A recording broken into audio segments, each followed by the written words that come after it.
Welcome, everyone, to part 2 of Through the Pane, a 2-part series on historic windows, managing window replacement, lessons from local preservation programs. This month's 2-part series is made possible with support from Hull Millwork.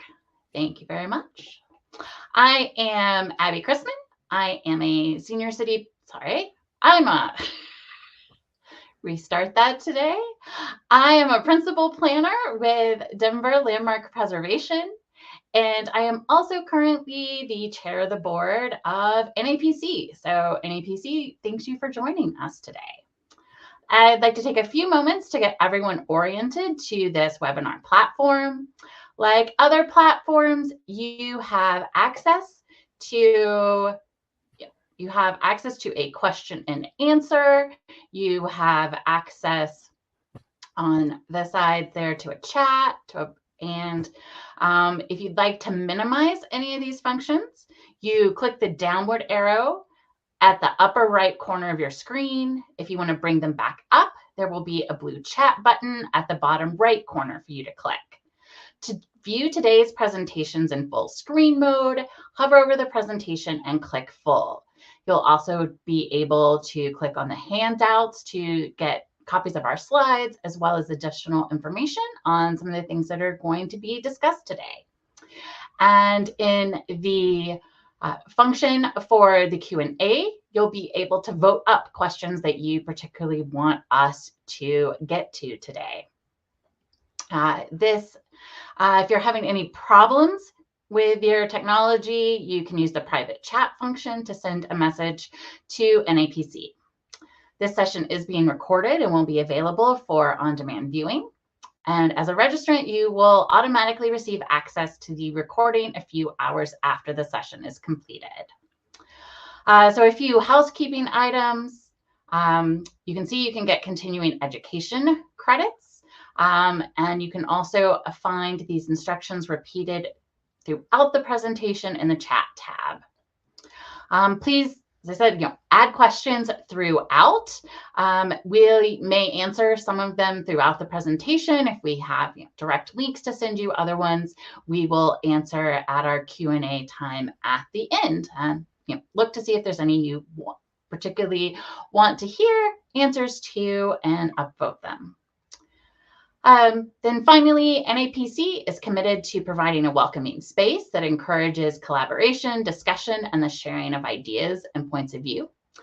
Note by the attending, you agree to this code of conduct. So exercise consideration and respect, attempt collaboration before conflict, refrain from demeaning, discriminatory, or harassing behavior, and be mindful of your fellow participants.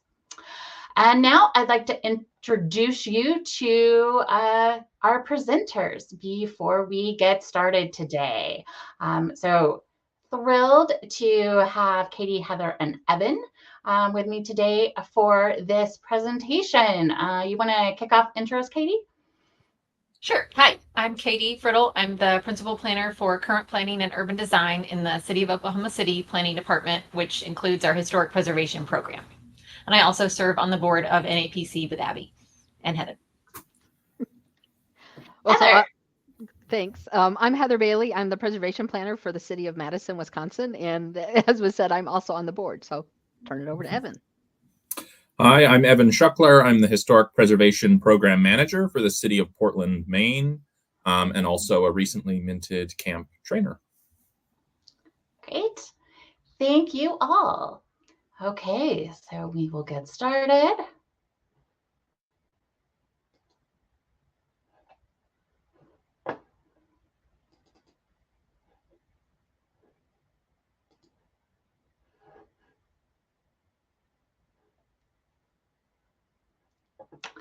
Okay, so part 2 of our Windows webinar. So what we'll be covering today. I'm going to start out with an overview of some comparative research into how cities review windows. It's often one of the toughest things that we do. And I know it's kind of always helpful to be able to hear about how other cities are dealing with the challenge. So that's really the kind of whole idea and motivation behind today's webinar, is to give everyone a sense to kind of peek into some other cities and see how others are dealing with the challenges of windows. So we'll do that through case studies. We'll be hearing from Madison, Wisconsin, Oklahoma City, Portland, Maine, and then I'm going to talk about finally the current window guideline update project that we are doing in Denver.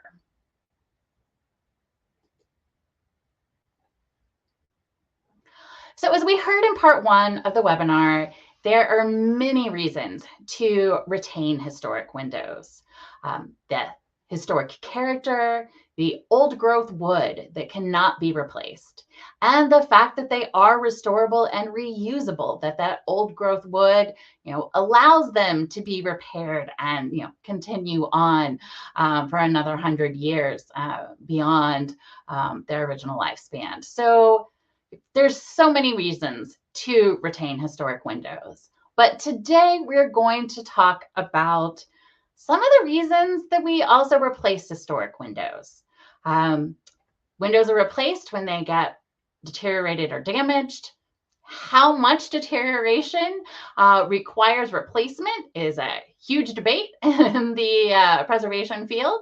So we'll talk about that a little bit today. Often they get replaced because there's a lack of local craftspeople to repair the historic wood windows. And then there's those property owners that really want to replace them, often due to draftiness and just perceptions of them not being energy efficient. We heard last week that really, windows are not the key factor in energy efficiency in your home, but it is still one that a lot of property owners bring up when they are asking for window replacements. And really, in a lot of ways, it's just that homeowners really want to choose their own windows. They really want new windows and really want to be able to make that choice themselves. And so, as I'm sure all of you who work for cities or are on commissions know, windows are such a frequent source of conflict. It's one of the things people get upset about the most when they want to replace their windows and they're told that they cannot. And in Denver, it has also recently become part of a fight, used as a reason not to do designation at all. In a recent designation on Steel Street, it was one of the main topics that came up in meetings for the designation, was that people did not want to be part of the designation because they did not want to have their windows regulated. This came up before City Council in the designation hearing and really became a really major issue in this designation. And it really made us in Denver step back and think, is this kind of the hill we want to die on? Do we want to, have historic windows, but not be able to get new designations? And reflecting there, and what's more important? Do we want to be able to designate new historic districts and save whole districts, or do we want to be able to save historic windows? And for us, we really thought about it and said, no, we really want to focus on the buildings, and maybe we need to find a way to be more flexible in our reviews. So that really led to a project to have a guideline update. But first, before we got into that update, we really wanted to see what other cities are doing. We're like, well, okay, we're having these problems. How do other cities deal with this? And so that was really kind of my motivation for putting together this webinar today. So I'm going to start by going through kind of what we're doing in Denver now, and then the research I've put together on what other cities are doing. So most window guidelines are going to be based on the Secretary of the Interior Standard Number 6 that says deteriorated historic features shall be repaired rather than replaced. And only where the severity of deterioration requires replacement, will you allow a new window to be put in. But how this is interpreted really can vary from community to community. So currently in Denver, following the standards, we say that you can only replace a historic window if it is damaged beyond repair. And that if you're going to replace it, then it needs to match in material. If it's wood, you can replace it with wood or aluminum clad wood. Steel can be aluminum or steel. And we're currently, I think, kind of on the stricter side of window replacements. So if you're only going to be replacing a few historic windows that are on secondary elevations, that can go and be administratively approved. But if you're going to replace any more than 3 historic windows or any historic windows that are on the facade, we require a professional windows assessment. So currently, property owners have to hire someone to do a windows assessment. You can see an example up there at the top to really go through all the categories and determine what the condition is. And we also require comparison sheets then, if it's shown that your window really is too deteriorated to repair, we require detailed comparison sheets to the original and the proposed replacement. So as I said, before we started changing our guidelines, we wanted to see what other communities were doing.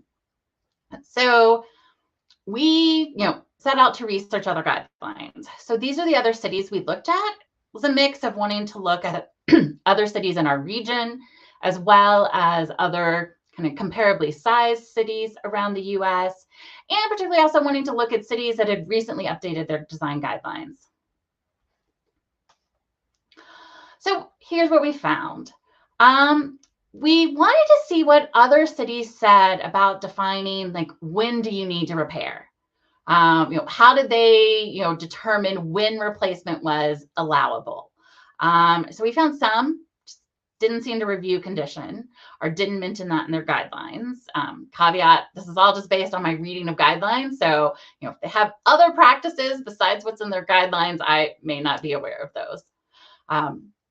Some communities only required assessment for certain windows or locations. Others provided definitions in their guidelines of what was too deteriorated. Others did say that windows had to be too deteriorated to repair, but didn't define deteriorated.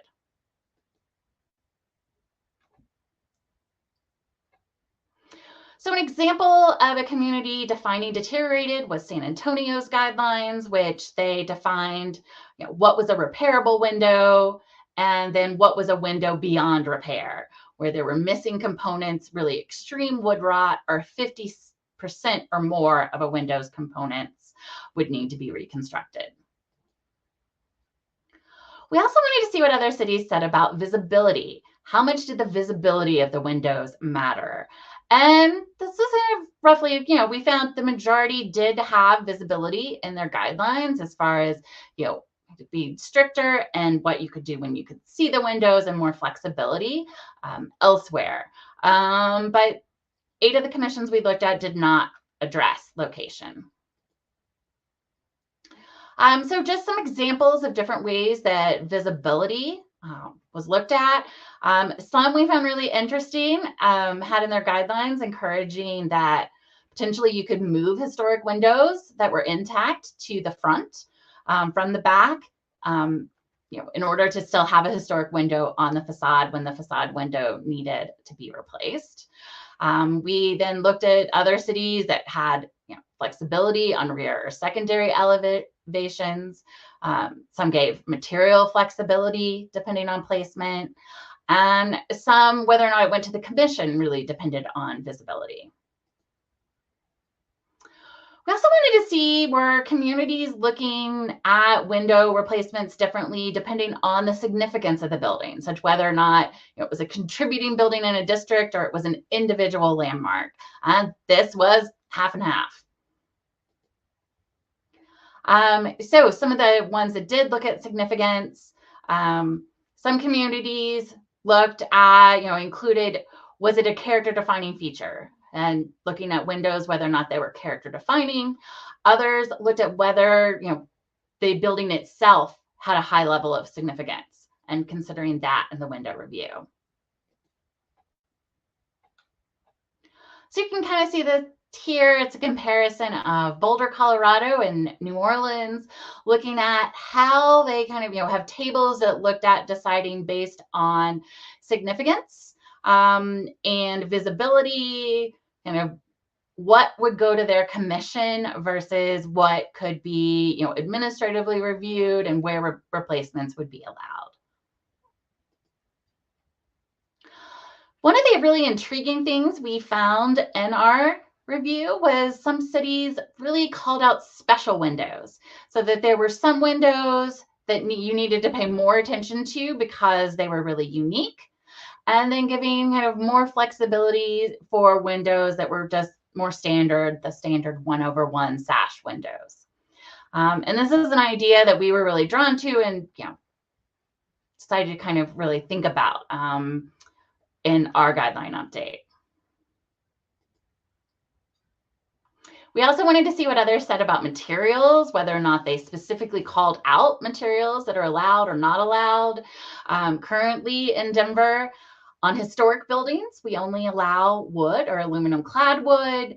On additions, we also allow fiberglass, and we don't allow vinyl anywhere. So we wanted to see what other commissions said about vinyl windows. And we found in the majority, vinyl just wasn't specifically addressed in the guidelines. We also wanted to see about window profiles and whether or not other commissions, really had details on the trim and profile depth and some of those other getting in, a little bit more into the weeds, but things that we thought were really important in Denver that we're currently requiring. We wanted to see what other cities said about those. And don't worry, we are, I know I'm going a little bit fast, but you in the handouts can download a copy of this if you want to go through this in more detail later. We also wanted to see what other communities said about sustainability and whether that was included in their discussion of when or whether or not you could replace windows. So we found interesting, like in Austin, you could replace historic non-street facing ones if you had done all the other high impact energy efficiency upgrades, and this was the last one, you could do it. In New York, you could install high performance windows if they could be simulated double hung. Whereas in Plano, it said that, specifically, you can't replace windows solely for energy efficiency reasons.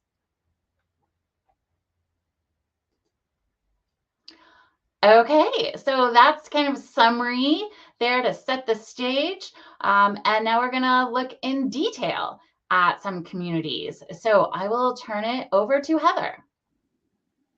Great, thank you, Abby. So I'm calling this the window solution. I'm not going to go through all of the parts that relate to our Windows process. We can talk about that as part of the discussion after. But we have a provision related to lead paint that I think is not the norm. And so I want to talk through the details on that. So the City of Madison updated its historic district ordinances in 2022. It was a 7-year-long process. Madison does things a little differently. And where we ended up, we had different historic districts with very different types of standards and process. And so we ended up taking a unified ordinance approach. These are fairly prescriptive standards. Think design guidelines as standards.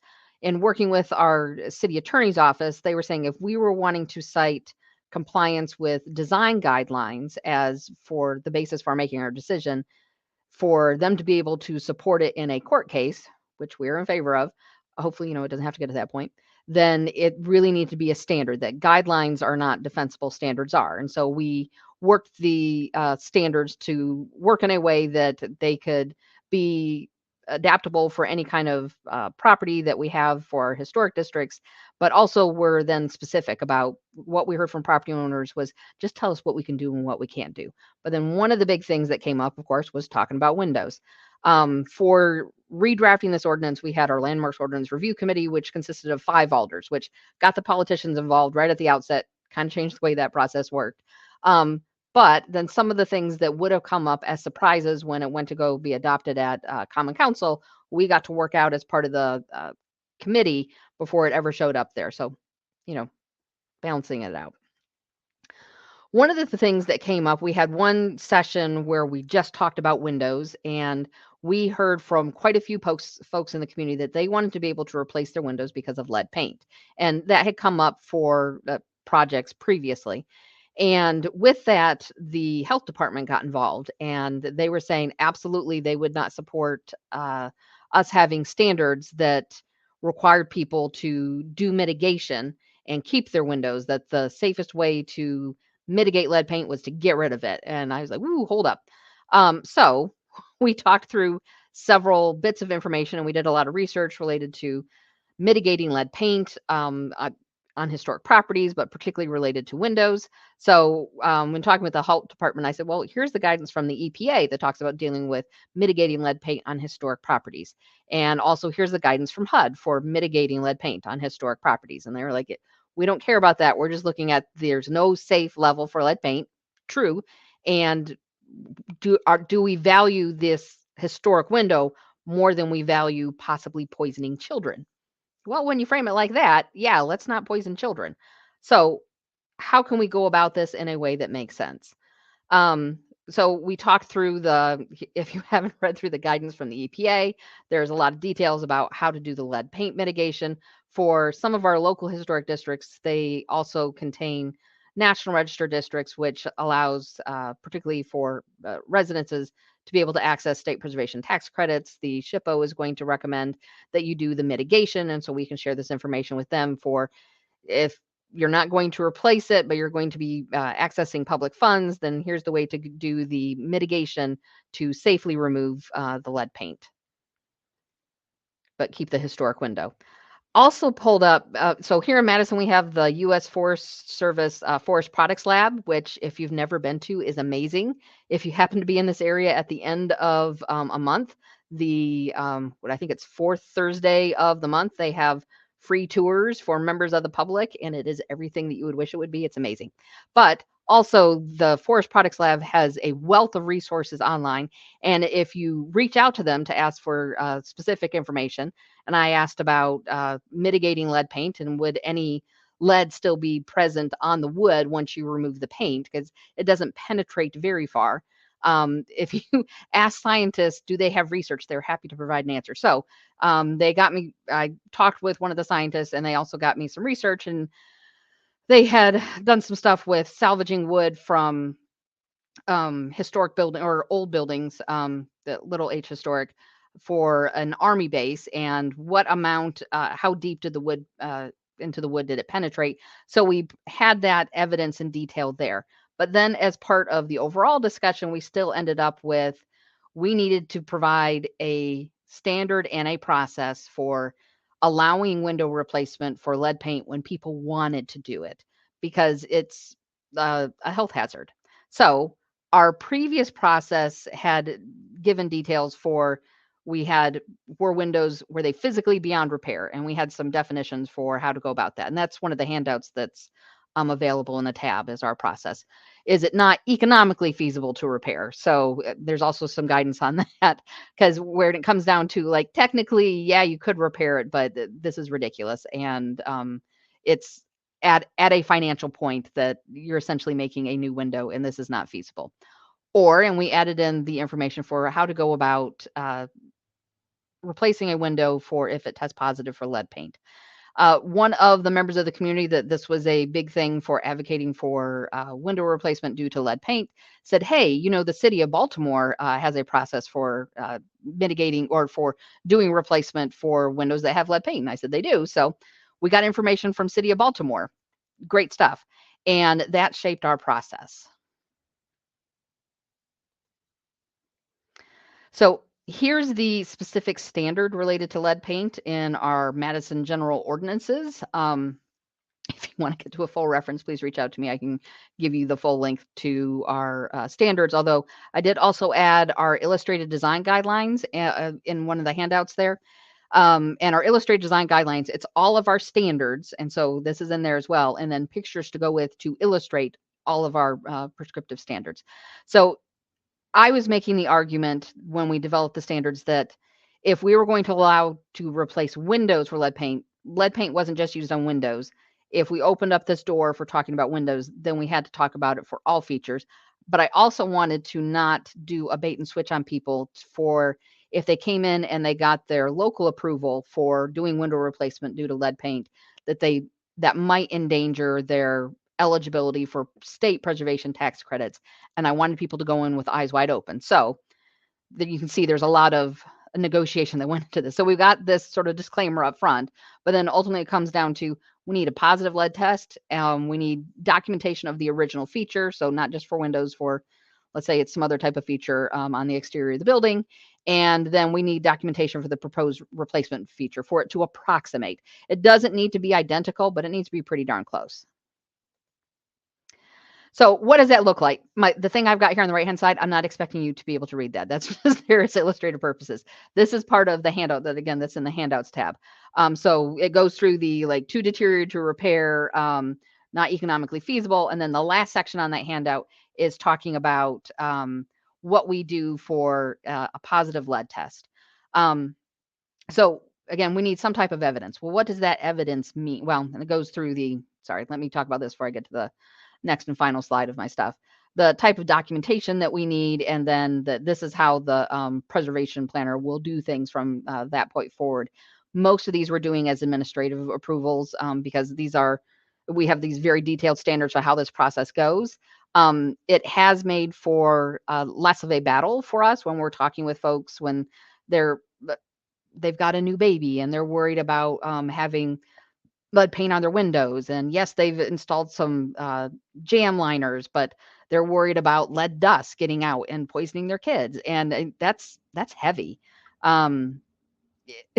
So we now have a process to address that, as opposed to me telling people like, oh, you can go through this more complicated, expensive process to remediate all the lead paint, to say, yes, we have a process for here's how you're going to do with replacing due to lead paint. So what does the testing look like? So I've got some pictures here, some things that we've received. So on the left-hand side, I've got a more detailed where this was a building that has affordable housing.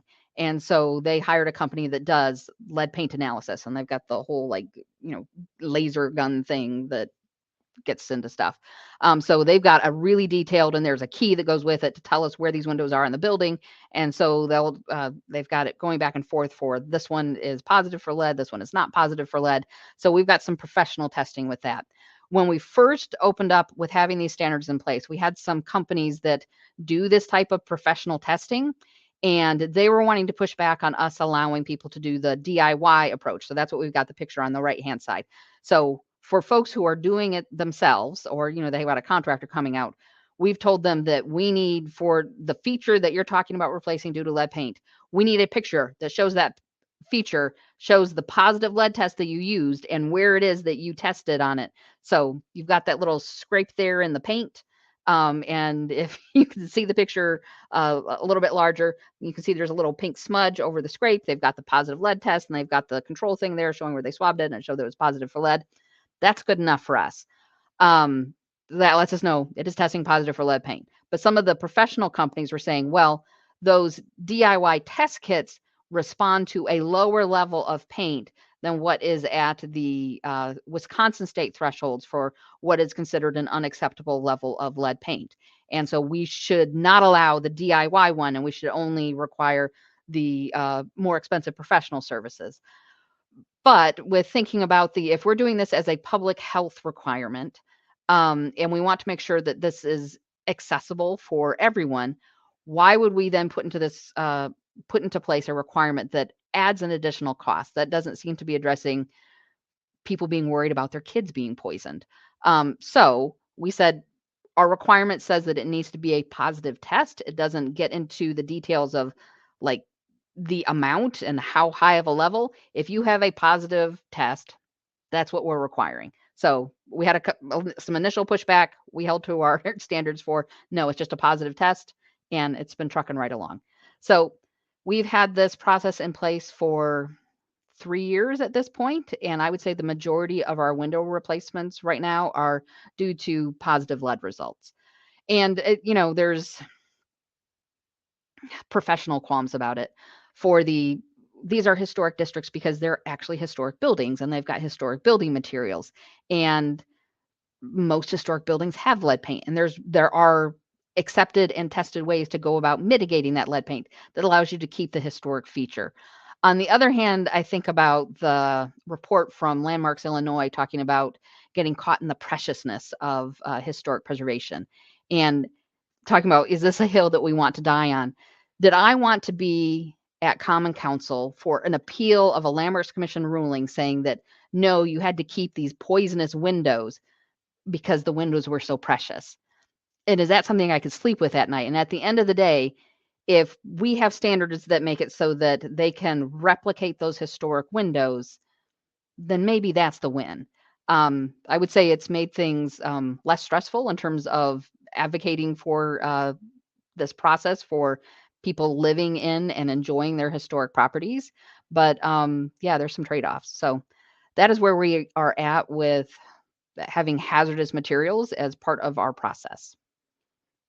And that's my last slide. So I'll turn it over to Abby.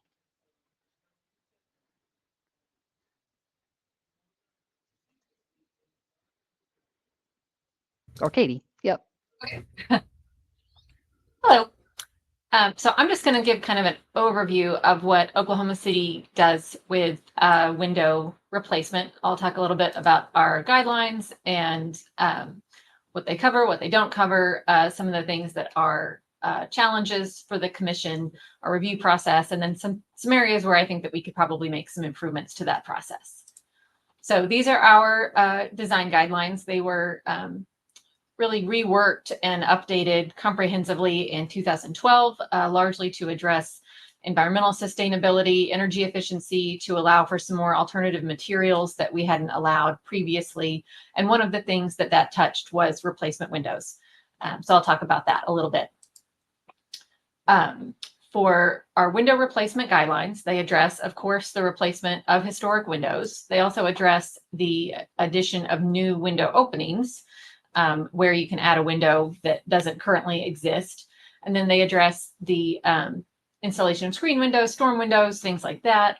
And then we have a few areas where I think our guidelines really could use a little bit more direction for things like replacing non-historic windows that we could address in a little more detail and clarity, and removal of existing windows, alteration to existing windows. We are seeing that a lot with, larger renovations to houses where people are reworking the interior of their home and need to or want to make changes to the windows as part of that project.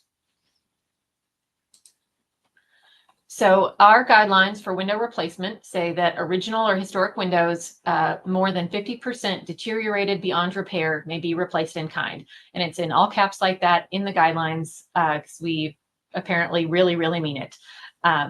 Each window has to be reviewed individually. So for each window, we're looking at documentation of the condition, the details of the window, what the replacement window is going to be, all that sort of thing. Abby touched on whether or not people define deteriorated. We don't have a definition for deteriorated. What we tell people with this guideline is that if you were to make repairs to the window, and you would end up with more than half of the window being new material, not including the glass, then that would be considered more than 50% deteriorated beyond repair. In reality, we don't get quite that mathematical with that calculation, but that's kind of the range of what we're looking for on the level of deterioration of a window, that it's not just one or two, smaller components that are deteriorated. And this is an image that my coworker keeps on her desk to share with applicants to explain why we look at window repair and replacement, even when supposedly that replacement is in kind. This is one that the building owner felt that they had a pretty good match, and we did not think this quite met the threshold of being an in-kind window replacement. Our guidelines allow for windows. Well, first they say windows must be replaced in kind, historic windows, and then they allow for replacement windows for a wood window to be wood or aluminum clad wood. We don't allow vinyl clad windows in the historic structure. It does specify wood or aluminum clad wood. And then our guidelines say that thermal pane window replacement windows are allowed. When they are a divided light window, they have to be a true divided light window with the muntins actually going all the way through the glass, not a grid applied on the inside and outside of the window. So I kind of put asterisks by each one of these because what we've observed as applications have come in is that you really can't achieve all three of these things with one replacement window. Either you're going to have an in-kind replacement that accurately replicates a historic window, or it's going to be thermal pane, but those muntins aren't going to match, or it's going to be an aluminum clad wood window, but you can't get a true divided light. There's just lots of conflicts within each of the things that are allowed as part of our window replacements. So our guidelines also talk about where new windows are allowed. They're allowed at the rear of a structure, like you can see in this image, or they've drawn in a third window on that pair of windows, or on the side elevation in the rear 30% of the side. And I mentioned this because we don't have criteria for where you can remove a window that already exists or where you can alter a window. So we reference this rear 30% of the side criteria when those applications come in. So what our guidelines don't touch on, that we can maybe use some more direction, are non-historic windows. The guidelines simply say that a non-historic window is encouraged to approximate the historic window on the structure with a window that's more historically appropriate. So it doesn't go more in depth on that. It also doesn't allow for administrative approval of replacement of non-historic windows. All those windows are treated the same as a historic primary facade, street-facing window. Our guidelines also don't give us a lot of information to go on when it comes to windows that aren't wood, beyond saying that a thermal pane replacement window may be appropriate. We don't have that many windows. The wood windows are the most common condition, I would say, for all of the structures that are in our historic districts in Oklahoma City. But we do have our fair share of steel casement windows and other window types that are not really fully addressed in the guidelines when it comes to replacement of those windows. And then, as I mentioned, we don't really talk about when it's appropriate to, or how it's appropriate to make an alteration to a window or remove a window entirely. Everyone wants to add on to the back of the house, turn what used to be a dining room into a large kitchen, put the kitchen cabinets in, raise those window sills, make changes like that. And we have to kind of reference other aspects of the guidelines to assess and give the commission guidance on when that may or may not be appropriate. So our review process is probably similar to most.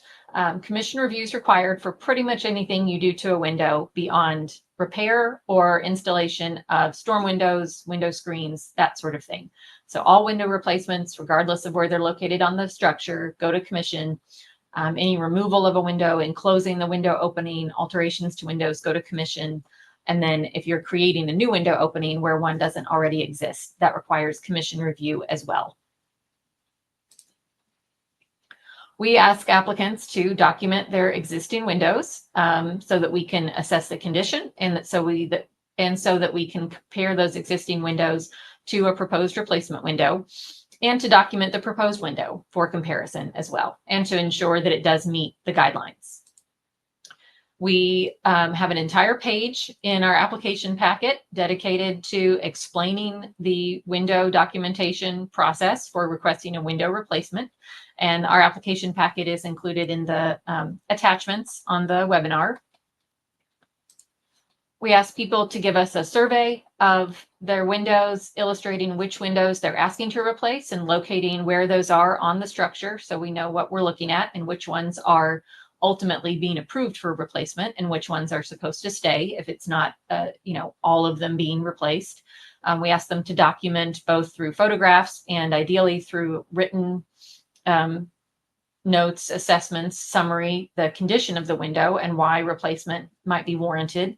And then we ask them to document the window for comparison purposes, the dimensions, the details, the muntin profiles, what's the brick mold, are you taking out the entire opening or are you just replacing the window sash? All those types of things so that we understand and can compare to the proposed window replacement. For proposed window documentation, sometimes we get this type of thing that's a fairly technical drawing from the window manufacturer. These can be challenging to compare to the historic window, especially for staff and commission members that aren't architects, making sure you know which dimensions are supposed to line up with what. Sometimes we get window documentation like this from a window provider that is impossible to compare to an existing window beyond how wide it is, how tall it is, how many, divided light configuration. Ideally, we're getting this level of detail on a window replacement. This is a document that we snagged from a National Park Service publication, and we provide this to applicants to try to illustrate the amount of information, the level of detail that we're really looking for when we are comparing an existing window to a proposed window replacement.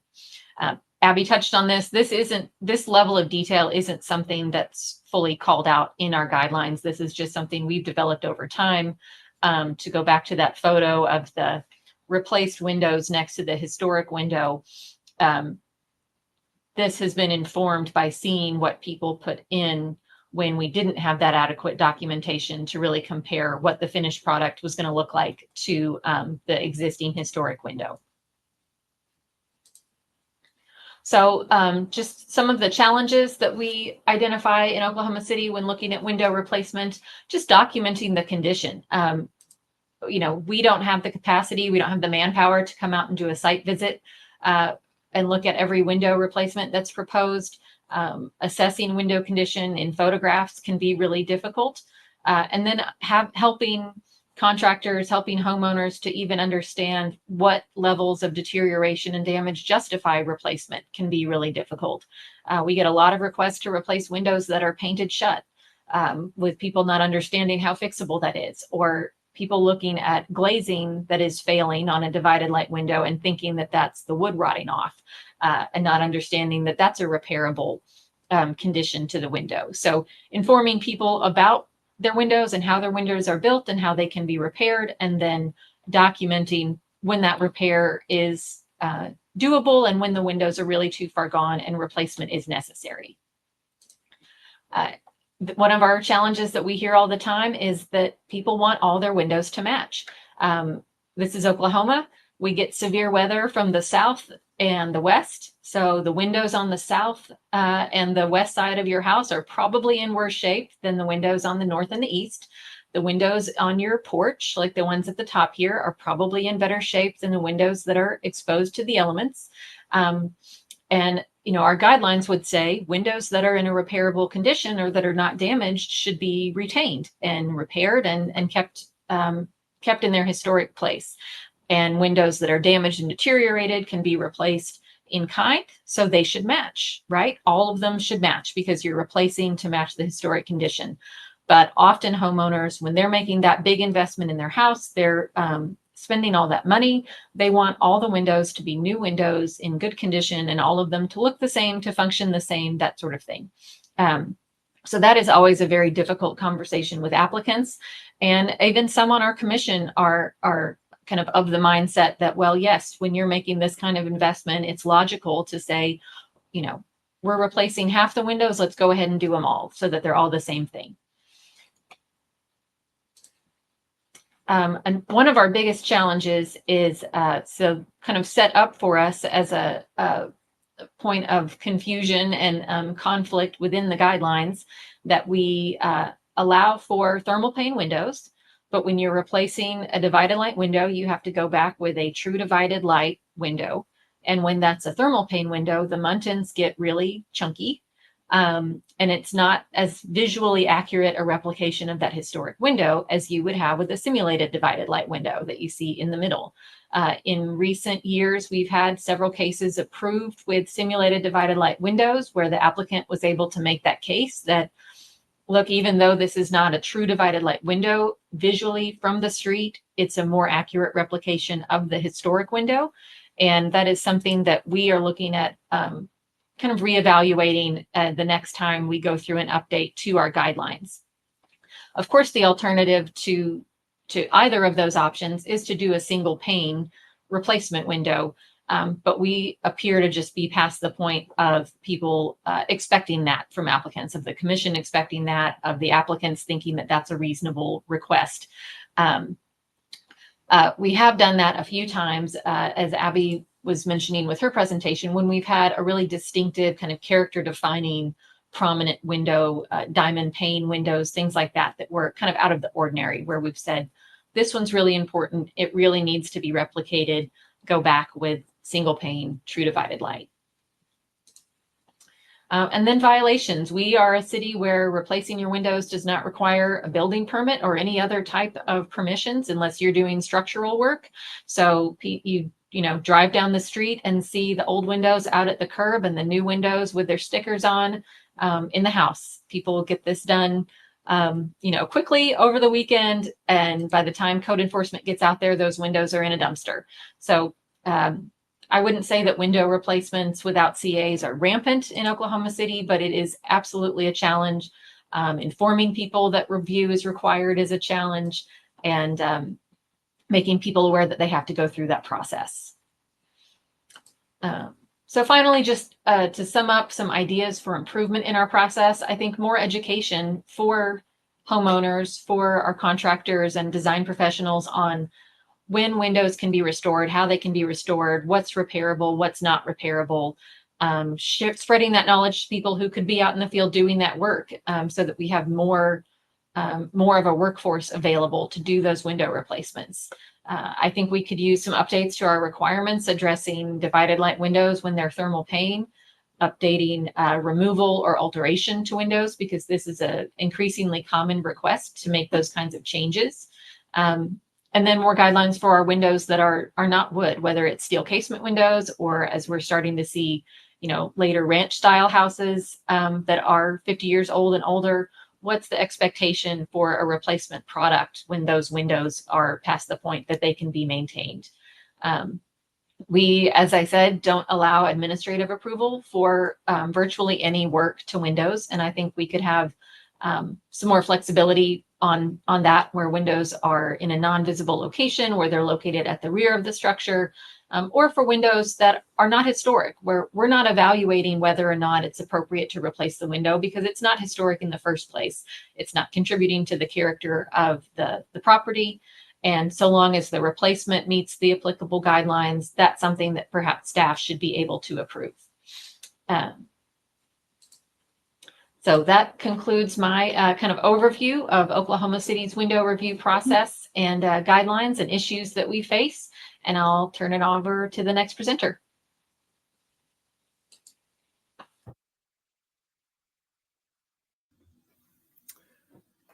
Great. Well, thank you. So again, Evan Schuckler with the City of Portland, Maine.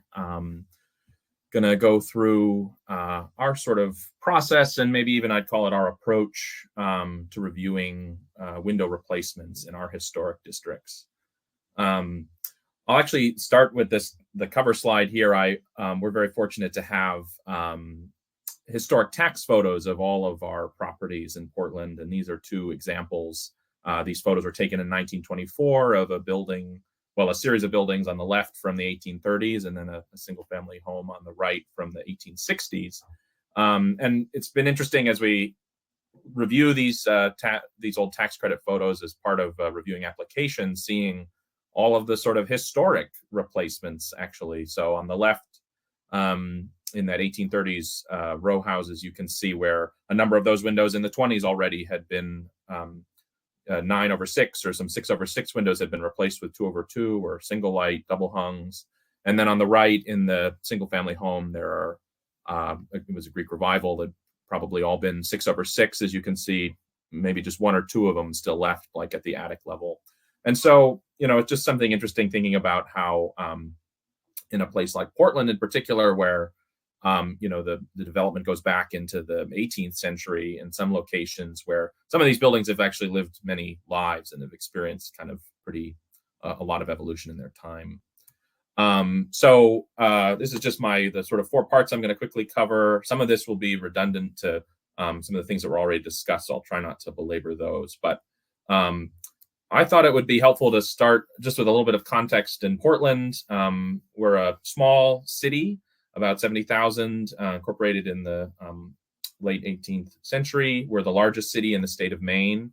And development, again, primarily stretches from the 18th into the 20th century, fueled by maritime trade and extensive industry and transportation. This image is of Commercial Street, which is one of our most iconic roads here in Portland, which is lined with 19th century warehouses that were tied to maritime industries.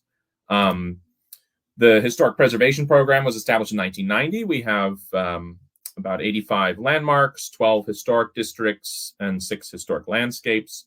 The age of our designations, again, stretches from the Tate House, built in 1755, up to a sandwich shop built in the 60s. And there's, really all the properties run that gamut. The map there is of the locations of the districts, and you'll notice that there's really a heavy concentration of historic designations on the Portland Peninsula, which is the sort of downtown and the most densely developed part of the city. And I sort of touch on that just because that built context that we're dealing with here in Portland, we do range from very residential neighborhoods to much more urban mixed-use commercial neighborhoods, left and right respectively. But even our residential neighborhoods are quite dense, and may be half duplexes or triplexes. You see there a row of the quintessential triple deckers, which are a common typology here in Maine and throughout New England. But we're dealing with a pretty dense urban environment. Portland has some of the highest density on the peninsula, in particular in the Northeast, I think. And there's a lot going on in Portland because of those sort of urban pressures around the housing crisis, around concerns of sustainability and things like that. And it's a pretty dynamic environment. And so this is an image of Exchange Street, another one of our really iconic downtown streets. You can see City Hall at the end of the street. But then just peeking over some of our historic buildings, you can see actually the tallest building in the state of Maine. That probably the actual height probably won't sound all that impressive to you all. It's about 18 stories, but that was a recently completed building within one of our historic districts. So there's a real, there's a lot of change. There's a lot of development happening around and in conjunction with these historic properties. So that's a little bit about Portland. And then I think this has already been covered somewhat, so I'll try not to belabor it. But thinking about after the first part, seeing all the reasons why we want to retain historic windows, I thought it was important to touch on the reasons why people do want to replace them. I think we've touched on a lot of these of oh, my windows are deteriorated, they're uncomfortable, they're drafty, they're noisy. I want to get insect screens, some of these more immediate needs, I'm calling them, the kind of things that we might think of as maybe not rising to the level of meriting ripping out the whole window, but some of them are serious. A major one I'd highlight is the logistics and convenience. It can be really challenging to find someone who has the capacity to work, the skill and the capacity to work on your windows. And in some cases, we've had property owners tell us that, I talked to several people and they're a year out. And so, that can become a real issue. There are what I'm calling sort of long-term needs, which are considerations around energy efficiency and the sustainability of a property, and also the cost, that someone may be paying off for years of seeing that replacement maybe meet more of their needs at the right price point in someone's own telling. And then there also, I think, are instances in which replacement is really the only option. One that I would highlight is egress windows. We see this a lot, again, especially with our larger mixed use and commercial buildings where you need to have an escape egress from a window.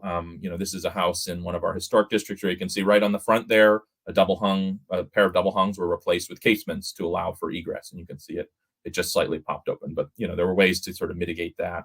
There are also sometimes accessibility concerns. A double hung window is inoperable by someone who may need to use a wheelchair. And then we also touched on already, hearing from Madison, the seriousness of lead abatements, where we not infrequently will find or hear from a property owner who's under an order that they need to complete an abatement project. And when you tie that with the logistical challenges of, it'll be a year before someone can restore your window, it really just doesn't become feasible to sort of push on that. And then, of course, there's the sort of thing we hear often of I just want new windows like a normal person. That is something I heard in a meeting. I won't say when or where, but that's the sort of other side of it, where there's all these very good reasons to keep, there's all these good reasons to replace, but also sometimes you're just running into people want what they want. And so, you have to contend with that. Our actual process, or again, as I kind of alluded to, I almost think of it more as an approach to that we take to these reviews. I'll walk you through quickly here. The first thing is always to determine the provenance of the windows. If we're not looking at historic windows, it's very simple. We just, move right to, okay, here's what we expect from the windows.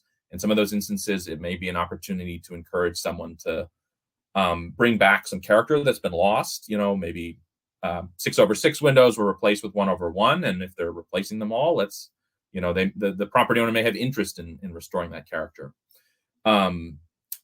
If the windows are historic, then we assess the condition and take a look at whether or not they are easily repairable or if they're severely deteriorated. Very often we look for, photos to be provided from applicants, but also not infrequently we do make site visits so that we can put our own eyes on the windows and get a sense of how deteriorated they are. If they're repairable, we'll get to that step. But as far as how deteriorated, we look for the windows to be, a number of components having rotted out and failing would, I think, be necessary for us to sort of say, this is too far gone, and your best approach may be to look at replacement.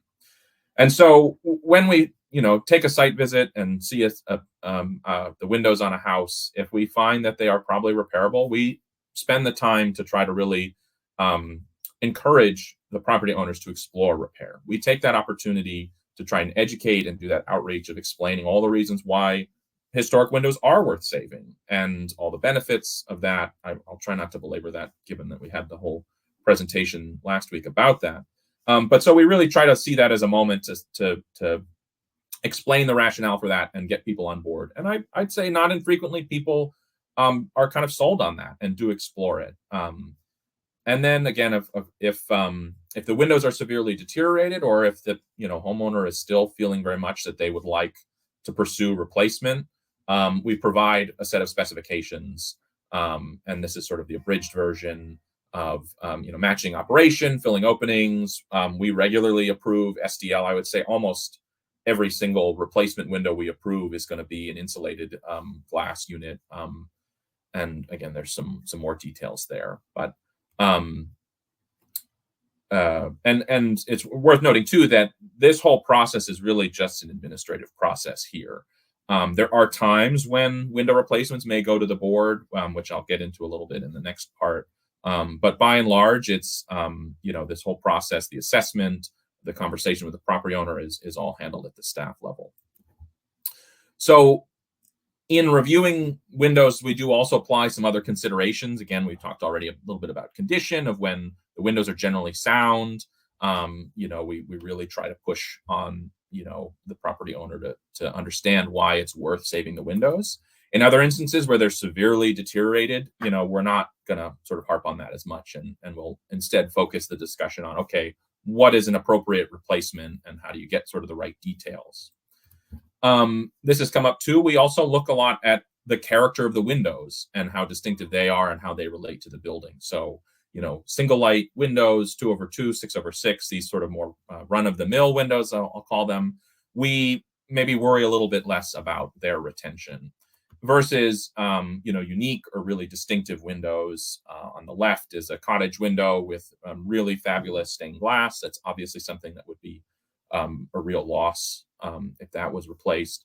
On the right is a property that has some pretty distinctive decorative divided lights in the upper stories. And that property is actually one where we kind of struck a balance between these. Of most of the rest of the windows on the house were 2/1 double hungs.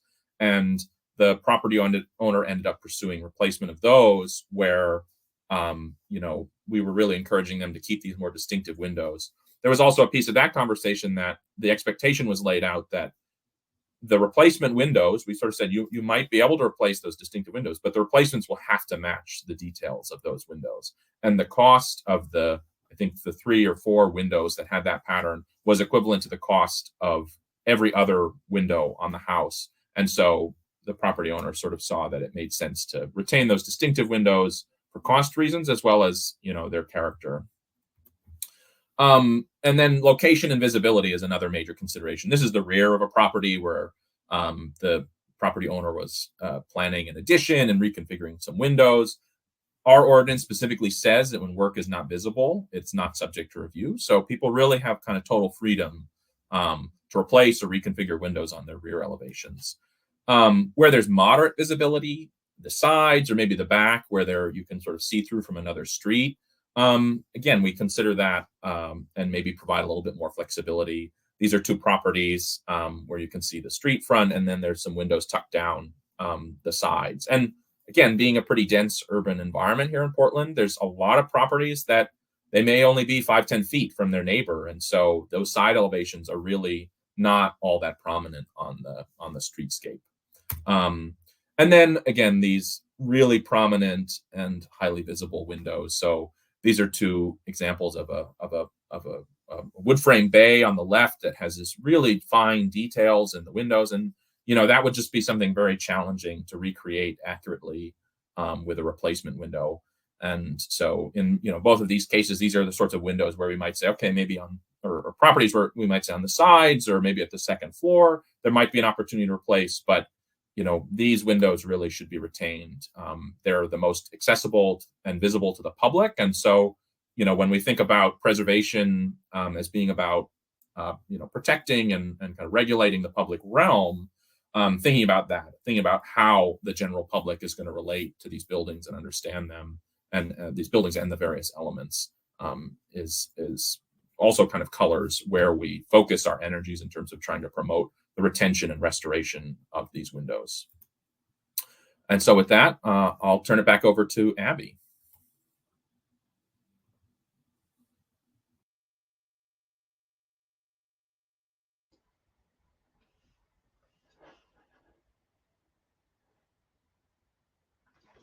Okay, thank you. I'm trying to get my camera to come back on. There we go. Okay, thank you everyone for that tour of window guidelines. So I'm gonna wrap up today talking about our decision then in Denver after doing our research to update our window guidelines, really with the goal of looking to see where can we add flexibility.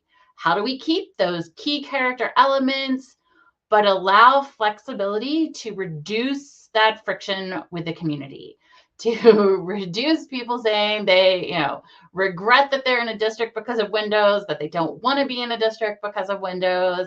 So trying to find that compromise and balance.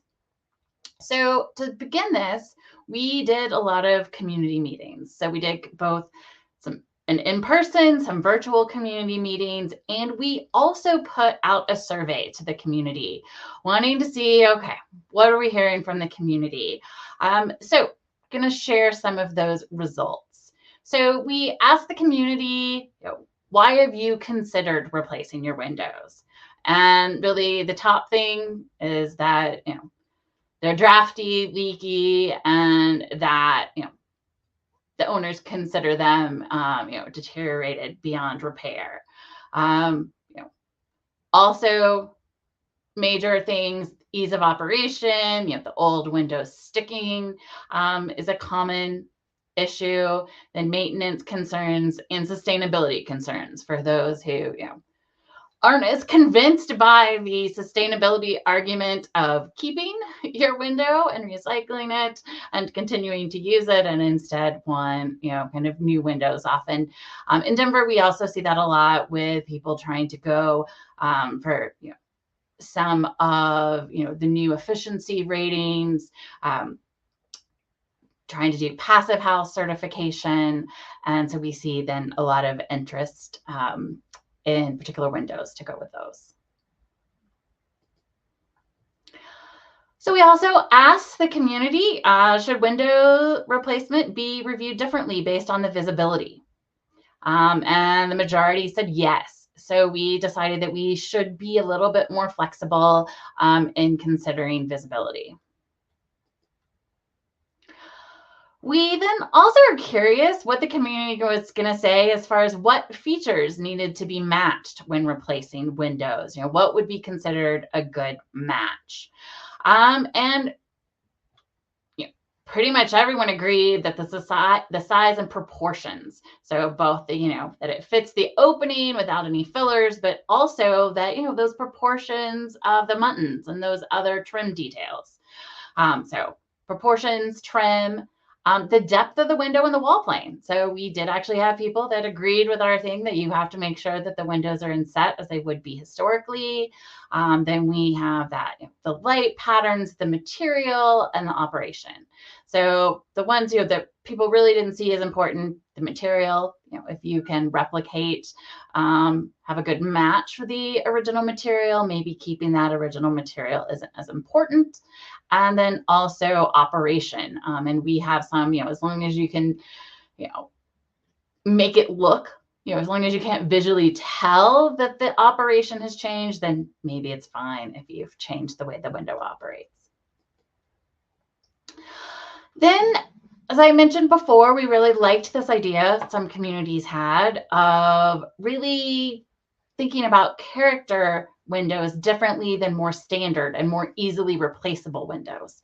And so we asked the community about that. Should there be different guidelines for replacement of character windows and common windows? And the majority said yes. And we got that certainly in our other community meetings as well. Strong community support for this idea of doing separate character window guidelines. So these are some of the things that we heard, kind of a summary of some of the main comments. People saying they regretted advocating for a historic district because of the windows, which is something we found really hard to hear. Like, we don't want somebody regretting being in a district just because of our window guidelines. A lot of requests for more flexibility. Really over and over again, flexibility, wanting, to be able to modify the homes more. And to make it easier and not as difficult, not as expensive for us, since we were requiring them to hire somebody to do an assessment if they wanted to replace all their windows. So those are the things that we really took into account. How can we keep the key character while having that flexibility and addressing the concerns of a lot of our district residents.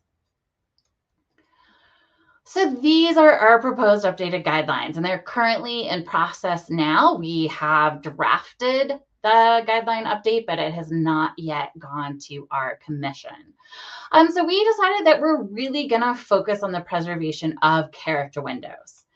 So for character windows, we will continue to require that documentation and assessment if you want to replace them. For character windows, you're going to really have to prove that they cannot be repaired.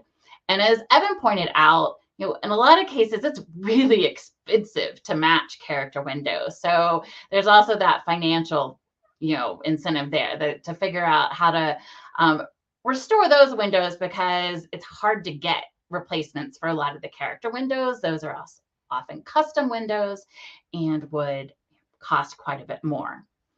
So that's where we're going to focus our efforts. On other windows, we're just going to focus on getting a good replacement match. The majority of the window replacements, that we see in Denver are for 1/1 wood sash windows to be replaced with 1/1 sash windows.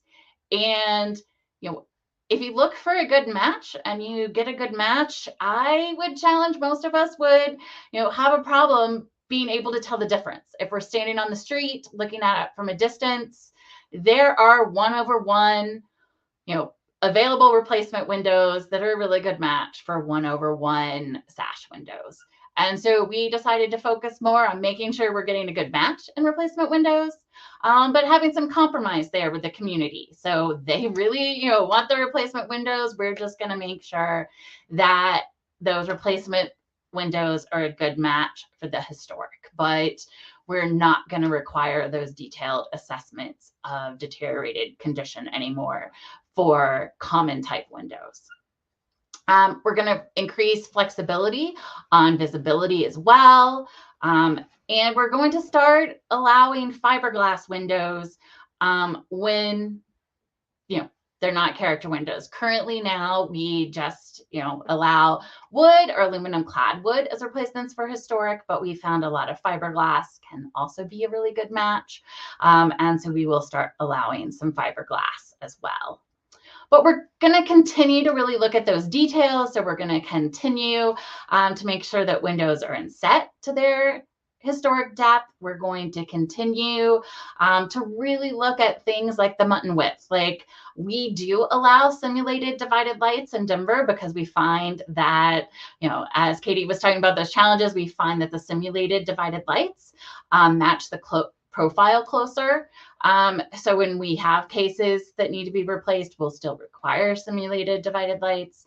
But we're going to focus more on the details really, and less on whether or not we're keeping a historic window. And I know that that's a controversial stance for preservationists, and a lot of people, that's a fight really to keep the historic windows and the historic material and character. And I've said, just for us, we decided that that wasn't the battle we wanted to focus on.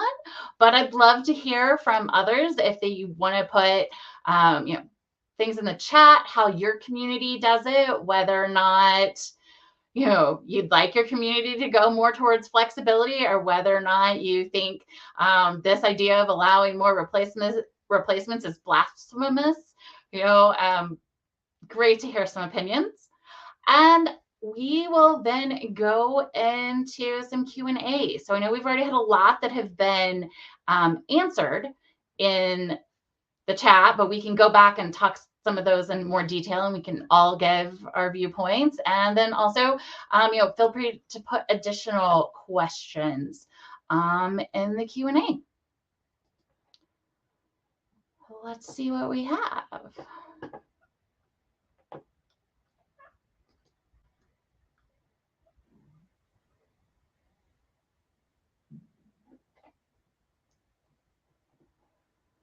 Okay, so top question says, most speakers have stated aluminum clad wood replacement windows are a regularly approved material. What are your commission's reasonings for approving this substitute material over others? What are your experiences reviewing requests for other replacement materials that don't include vinyl, such as composite, clad engineered wood, smooth painted fiberglass, or other materials? So I'll just start with mine. As I said, we're going to start allowing more flexibility and allowing fiberglass when it can be a good match. I think really the reason that we focused on aluminum clad wood so much is just because it's still wood. And so I think the commission just felt like, well, it's still the same basic material. It's still wood. And then that aluminum cladding, Denver has a harsh climate. A lot of the wood windows, hard to let, and so they felt that that was a compromise. Well, it's still wood, but we're allowing this protective kind of coating. But I think in our update, what we're seeing is that materials like fiberglass could, focus on how well it can match rather than the material, and that in some cases that fiberglass can be a good match. What do others have to say in their communities? For Madison, we've got a state statute that requires for replacement products, they have to essentially adequately replicate the historic material. Now, it's up to every historic preservation commission to determine if the replacement replicates, but for windows, we've been allowing a lot of alternative materials. There's some composites that we've been approving, but what it comes down to at the end of the day is for new products, we want to see them, and mostly it's staff looking at them, but sometimes we need to check in to see if maybe we need to make some policy shifts, and so then the commission looks at material samples. And we've been looking at a lot of vinyl products lately because there are some PVC products that we have started approving for railings, like porch railings, where you would be hard pressed to know that that wasn't painted wood. It looks like painted wood. So therefore, state statute, it and our updated standards, it meets it. And some porch decking materials where, again, you wouldn't be able to tell that it wasn't wood. The windows aren't there yet. The vinyl windows are weird in ways where it doesn't take an expert to be walking by and be like, that is a plastic window. The profiles for the various window components also on the vinyls just aren't there yet. They aren't replicating the profiles and the dimensions of the wood windows. And even like when you get into the minutiae, looking at like in the corners, you can tell it's been extruded, and there's like the bits of plastic. Sorry, my screen's pixelating in weird ways. There's like bits of plastic coming out of the corners where you can tell it was squeezed out of an extruder.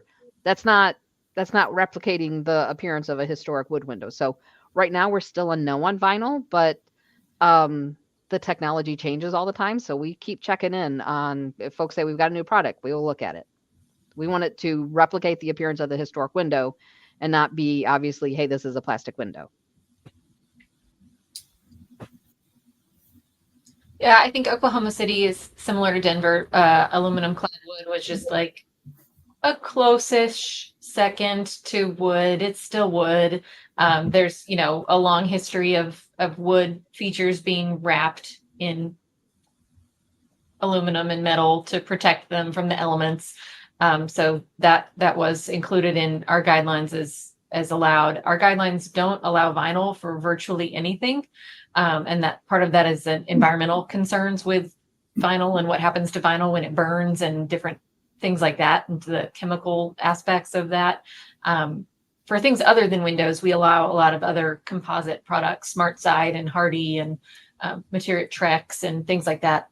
But for windows, it's wood or aluminum clad wood when it's a historic structure. Mm-hmm. In Portland, I actually didn't speak to this at all. I sort of skipped over it, but we've very much taken the line of so long as it's almost indiscernible from painted wood, we're open to reviewing any product. So that has meant that we have approved vinyl windows on a number of historic properties. Part of that is there's actually a Maine-based window manufacturer. They used to be a wood window manufacturer. They've been around a long time, many decades. They switched to making vinyl, and they make pretty attractive vinyl windows, I have to admit. Hopefully I won't get booed out of this session with that. But so in some cases, those have been actually like a pretty good match. And again, we still weigh sometimes these considerations of location and visibility, that we have allowed some of the more stock vinyl windows from like Home Depot or another big box supplier when it's at the rear or at the side where it's like very minimally visible. But typically we do tell people, we can look at a window product, but your, off the shelf thing from Home Depot probably won't work on the front of your building unless it's replacing that same thing that's there. Again, there's always the difference of if it's replacing a replacement. But yeah, we've approved wood, aluminum clad wood, all aluminum. We see a lot of all aluminum on our larger commercial buildings. Fiberglass, Fibrex, vinyl clad wood as well is out there as a product. So. Okay, yeah, there's a follow-up question too about when the product review is done. So for Denver, we have kind of outlined what can be administratively reviewed, what goes to our commission. Pretty much when it comes to a material we haven't reviewed before, so if it's a new type of window, that would always go to our commission. Like Heather said, we'd often ask for a sample, take it to the commission. If it's something the commission has approved in the past, and the application that we've received is for a similar use of the material, then staff could approve it. But anytime it's a new product, we would take it to our commission.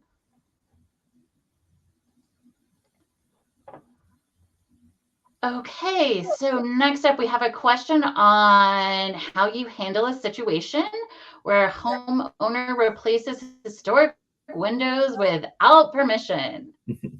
Yeah, so Katie addressed that some in hers. It's certainly something that happens to us in Denver. In Denver, at least, replacing historic windows is part of our permitting process, but a lot of people don't realize it because it doesn't require a permit to replace windows in a residence that is not in a district.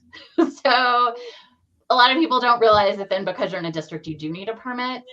So we still get a lot of those violations. If we catch them quickly and the historic windows are still around, they're still just sitting next to the dumpster, we would require them to put them back. Otherwise, we would require them to be the windows to be a good match.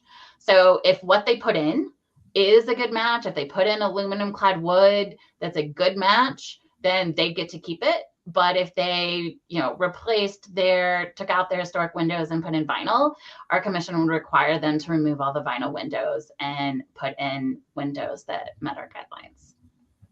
Does anyone else want to talk about how they deal with violations? I would just say, yeah, I mean, I think we've been fortunate in that we haven't had a great number of them in Portland, in at least my time with the city.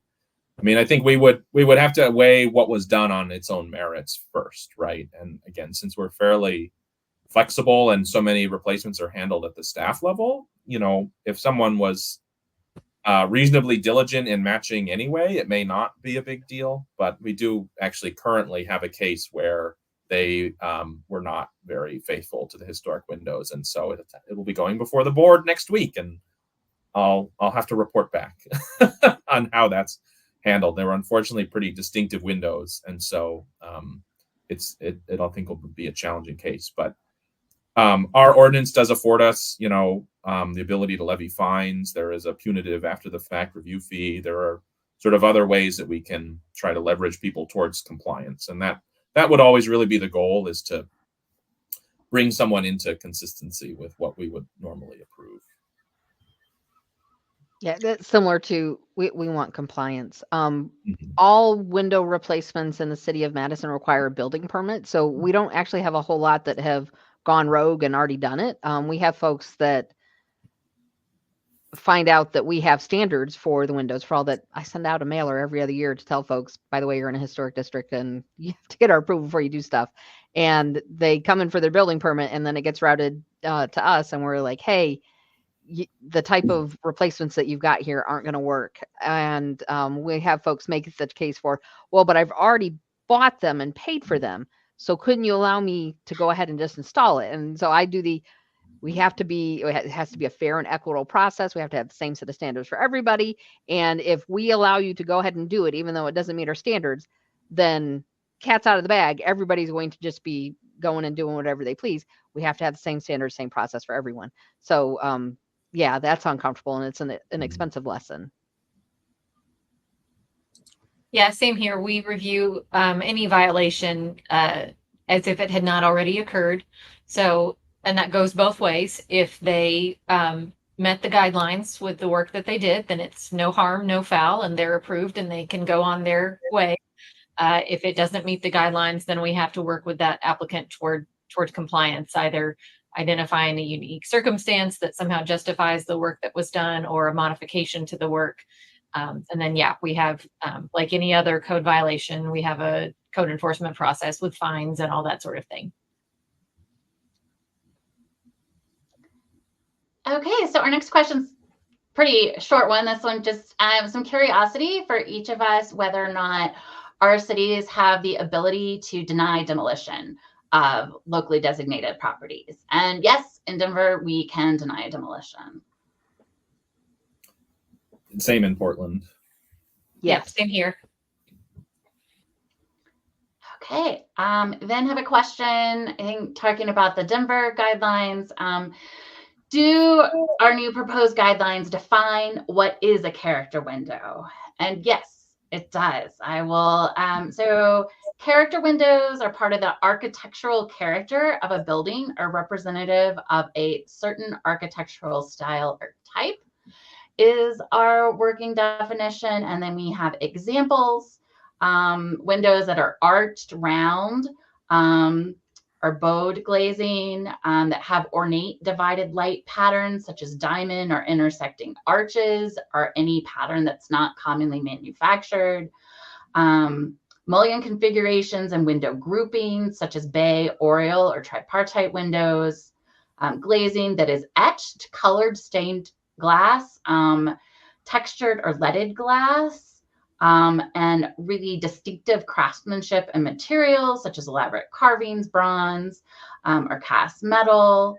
And then just in general, any window that is really going to be difficult to replicate, that isn't as kind of standard size that you can get from a manufacturer, something that's particularly large or otherwise, a really odd size that you cannot get manufactured. But we do have also in our guidelines that staff and commission will have the final determination of whether or not a window is a character window.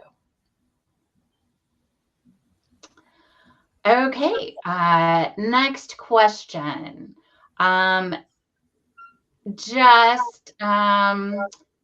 Question, general curiosity as to why the emphasis on replacement windows has become so prevalent over repairing the originals. I mean, I've got lots of philosophical answers to that. I don't have any solid evidence. I think, I've seen a couple of folks say stuff in the Q&A for some of the other things. The Windows lobby of folks who manufacture these windows, the ads that they put out are so sexy and they're so convincing, and people are like, yeah, I need to get those new windows with, however many panes and full of gas and cutting edge materials. And then people are like, yeah, I need that. And they are so good at their messaging. It is hard to get through that. But also the folks who are selling the windows, it is so lucrative. They're not going to recommend that you do repair, that they can bang out more jobs and generate more money by selling these expensive products. They're not going to be like, oh, we could do this much longer process to repair the windows when we can just be making bank going, over. So, yeah, I also get a lot of folks with their realtors who have bought into the sexy advertising campaigns. And the first thing they tell folks when they buy an old house is, well, obviously you'll need to replace all the windows. And so people show up and be like, I've got 100-year-old windows, so obviously I need to replace them. I'm like, you live in a historic building. Yes, you have historic windows. Please keep your historic windows. So it's hard to get through all that messaging. There's just millions and millions of dollars being pumped into that. It's hard to combat it. Yeah, I think a lot of people just don't. I touched on this. People don't understand what's repairable and what's not. They look at an old window. They look at a window that hasn't had, maybe there's some deferred maintenance there, and they think, well, this window is clearly garbage and can't be fixed, and needs to be replaced. There's just a knowledge gap there. I think a lot of our window replacements, especially when people want to do all of them, are part of a larger, whole home renovation. So, well, of course, I'm redoing every inch of this house. Of course, I want shiny brand new windows. And I think the other piece of it is having your windows restored is really messy and takes a long time. And I can come in and put all new windows in your house in about 2 days, and I'm out and brand new windows.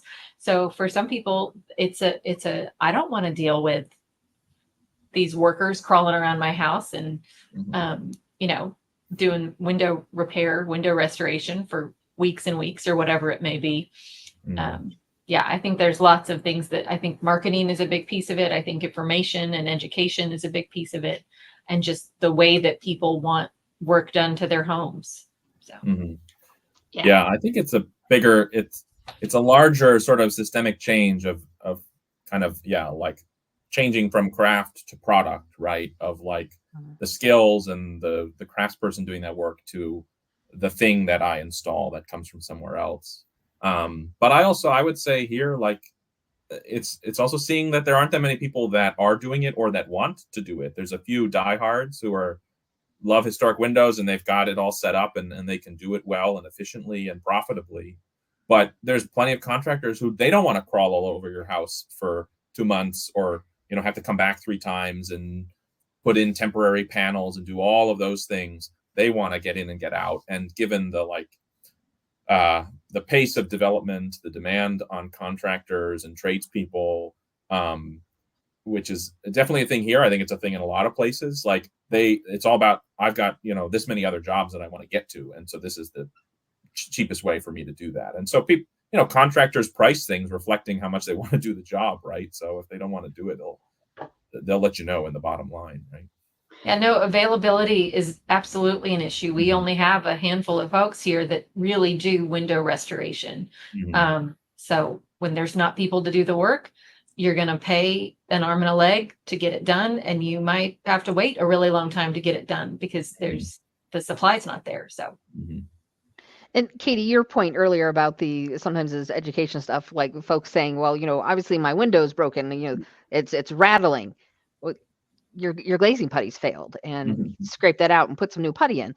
And I used to refer people to, what is it? I pulled it up. So Michigan Historic Preservation Network, they did lots of education things, and they had a series of YouTube videos for how to repair a window, and amazing. And that's still amazing. And please go use that resource. But now there's so many folks doing videos about these kinds of things. You can just Google window repair. If I tell people, well, it sounds like you need to repair the glazing putty and that's failed, and they look into it and they're like, oh, I think I could do this myself. And I've had a couple people say, oh my gosh, you saved me so much money. I'm like, yay. That this could be a cheap and easy fix, and your window isn't rattling and you don't have air blasting through because you just scraped out the putty and put new putty in, and there you go. I think that's key too, of like, again, ways to push back on some of that, like I just want the new shiny product or whatever, or like promoting that is like, feed into the DIY mentality that there are lots of people who they might be stoked that, hey, this could be my weekends, this summer to restore my windows, and I'm going to save a boatload of money and, get out in the garage doing that work or whatever.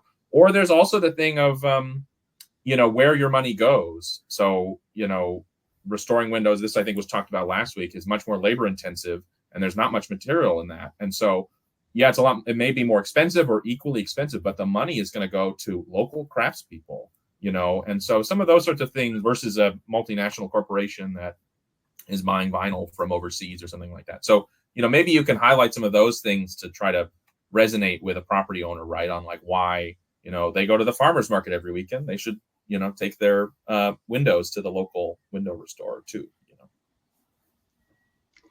Okay, so we'll let everyone know we're running a little long, but we will hang on for a few more minutes to answer some additional questions. So understand if you need to take off, you can always watch the rest of the answers on recording, but we'll stay around for just a little bit longer to answer some more questions. Wanted to address a couple ones in the chat that we're overlooking the advantages of old growth wood, climate action, all that. That was all addressed in part 1. We totally agree with all the wonderful reasons that, retaining historic windows is preferred, but it's, as we're addressing here, in practicality, it just isn't always the practical approach for a lot of communities. Also have a question about resources or books, and you can go to the Window Preservation Alliance. I put a link in the chat where I was in the Q&A and the answered questions. They have a great table of all the suggested resources, from books to flyers, everything out there to help understand all the types of historic windows and window repair. So this is what we kind of addressed in the last one, but I'll make sure we're showing all perspectives here. I'll go ahead and ask this one too. I thought this was a discussion about preservation, not kind of like or lookalikes. Do you agree that allowing non-wood or even aluminum clad windows to replace wood windows contributes to the problem of finding contractors who will repair them, making preservation repairs more expensive and the non-preservation new replacements? I mean, I don't think one necessarily. I think in some cases it's because there weren't window contractors that wanted to do this work always that some of the other options became popular. But I mean, they're really intertwined issues, and it's not easy. You know, just working from a commission, we can't magically create contractors that are willing to do this work. I know in Denver, we used to have more. And when we acquired our window assessments, we would give a list of here's the window contractors who could do, here's historic, window professionals who could do these assessments for you. And then we kept having people come back to us saying, none of them will take my calls. Some of them stopped wanting to do the work anymore. And we got down to like one person left who would do assessments. So then it's not really feasible for us to require them when we can't get the, professionals who want to do a lot of the window work. And we also have, some larger contractors who will do window restoration on large scale, like often commercial buildings, but yeah, they're not interested in doing the smaller residential projects. So yeah, it's a real issue, but we kind of have to go with what we can practically do and that we're, working with the homeowners, in our city. So, Abby, also, one of those pictures you had at the beginning of the presentation that showed the cross section of an old growth wood and a new wood, I think really highlights if we've lost the historic old growth wood window, any new wood window that is already a alternative product. It is not the same. It is not the same. And while I found it technically fascinating that, like with the restoration that they did at Notre Dame, they went and found a stand of old growth trees so they could have the same kind of wood. We're not doing that. Any new wood windows, that is already a substitute material. It is not the same. Unless you're able to go to an architectural salvage and get old growth wood windows, it is not the same material. And so if I'm already thinking of it as an alternative material, then what do we have that adequately replicates the appearance of the historic feature? And the new wood just isn't going to last. And yeah, it's got challenges. It's also maybe worth thinking about, again, in the cover of my portion of this, I highlighted where, 1924 images of buildings with replacement windows. And, maybe some of those buildings, when they were built, those windows were hand planed and assembled and pegged and all of those sorts of things. But those 1920s replacements that we're now dealing with were probably produced in a factory. They were themselves a mass-produced material that maybe they ordered out of a catalog or from the local lumber mill or whatever. And then, a handyman came and swapped out the, tied them into the sash cords or whatever. But, that this in some ways is just the next evolution of a story that's been ongoing. But I also, to take it a step back too, I think we're all coming to this from the perspective of people who are regulating entire cities, right? Like we're dealing with hundreds, thousands of properties and property owners. And so I think maybe this presentation is trying to give a little bit more of that higher level kind of policy perspective of like, this is a conversation you should have in your community, right? With your board, with your colleagues, with your residents and property owners, your advocates, about where do we want to devote our advocacy efforts and our time and energy, right? I think, Abby, in your presentation of the outreach, there was that quote that I hear all the time of like, I live here, it's not a museum, or something like that, of, that's a balance maybe that you will need to find in your community of like how precious are you going to be? How much are you going to promote these very sort of pure preservation approaches versus promoting that more general ethos that, also allows then the work of preservation to do all sorts of other things, right? Like the ability of a city to establish new historic districts that tell fuller stories and things like that, because there's community support for that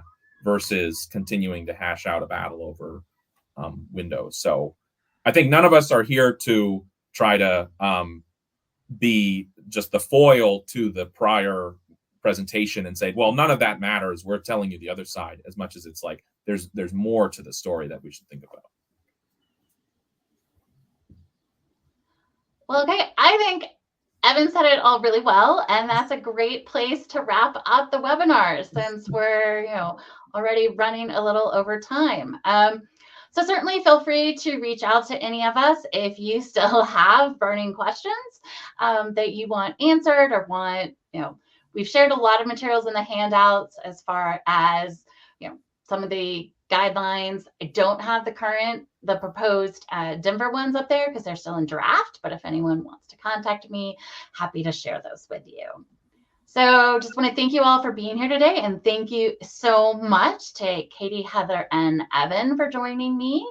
Also, really want to give a special thank you to our sponsor for today, Hull Millwork, for sponsoring this webinar.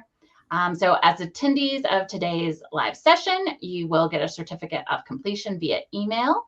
If you're watching this webinar on demand, you will automatically receive a certificate of completion when you complete the recording. And just if you're not already a member of NAPC, consider joining today for access to free webinars and many other great benefits all year long.